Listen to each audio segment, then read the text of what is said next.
If your partner criticizes you all the time, they might be depressed. A lot of times we try to change ourselves in order to change the criticism. So we keep trying to do different things. We try to meet our partner's demands, but this can actually not be the root cause of the issue. The reason I say this is because I actually see this dynamic quite a bit. So oftentimes there's one partner that seems to be constantly dissatisfied with what the other partner does. And the other partner's constantly trying to appease that partner. But what they don't realize is that this might be a goal that can't be fulfilled because the partner that is always criticizing may actually be suffering from depression. And the reason for this is because depression often has two correlates that can make this behavior more common. So the first is self-referential thinking. And the way you can think about self-referential thinking is that it kind of feels like everyone is doing something at me, right? So you didn't put the dishes away at me. You didn't put your socks away at me. It's not that people are just like doing random things and they forgot to do things. It's like that you're like actively trying to harm me or irritate me by not putting your socks away.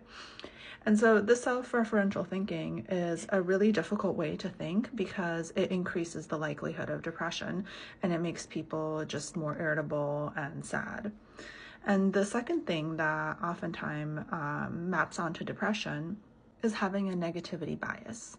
So if you have a negativity bias, and this varies with different people, so some people might experience going out to eat and they think that it's great, like this restaurant is great, and every restaurant they go to, they're like, it's great, like I liked it. And then some people find fault at every single restaurant they go to, no matter what, even if it's like the best.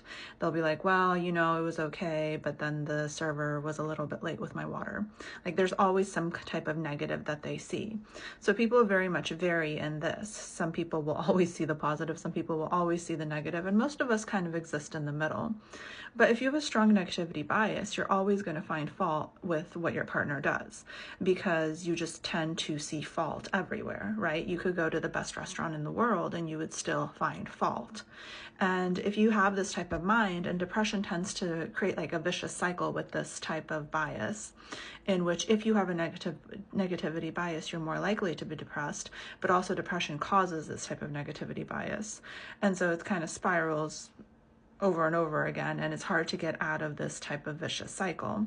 And so as your mind keeps looking out for all the things that are going wrong, you're going to feel worse and worse and worse. And you're going to keep trying to change this by looking at more things that are going wrong and trying to fix it. But criticism doesn't necessarily fix this situation. And what is really happening here is that this individual might be really sad. They might be really depressed. They might feel really, really emotionally frustrated, down, maybe even angry. Because if any of you watched my other videos, you know that depression can look like anger. And so there is a type of depression called depression with anger outbursts. So if you have a partner that often has anger outbursts and has very high kind of criticism, then they might have this form of depression, or they might just have normal depression. And so I say this because I think that a lot of times we really internalize criticism and we think like, okay, maybe if I just start putting away my socks and I put the dishes in the dishwasher just the right way, then this will solve it. But oftentimes this is kind of a fool's errand, because if your partner is depressed, then no matter what you do will make them happy. You can't make them happy is what I'm saying.